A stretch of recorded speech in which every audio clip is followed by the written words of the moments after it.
Cooperativa Agricola Volpago offre carne fresca di prima qualità. Ci trovi a Volpago del Montello, Pieve del Grappa, Tre Baseleghe e presso lo spaccio del contadino a Dolo e Massanzago.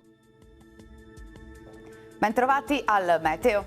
La perturbazione si allontana dall'Italia, ma nella giornata di venerdì 14 aprile influenzerà ancora il nostro territorio. Vediamo insieme il dettaglio. Sul Veneto al mattino ci saranno ancora tante nuvole e alcune deboli precipitazioni. In seguito esaurimento dei fenomeni a partire dai settori più occidentali della regione fino a risultare generalmente assenti nel pomeriggio con anche qualche schiarita. Temperature stazionarie minime tra 3 e 8 gradi, massime tra i 12 e i 18 all'incirca. Ci spostiamo ora sul Friuli Venezia Giulia. Anche qui in mattinata piogge moderate. Nel pomeriggio migliora, ma non è escluso ancora qualche locale rovescio, specie sui settori più orientali.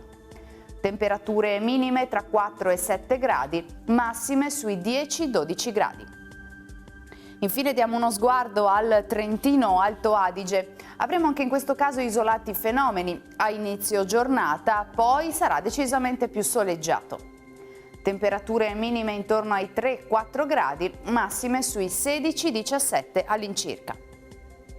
Dal meteo per ora è tutto, vi do appuntamento al prossimo aggiornamento.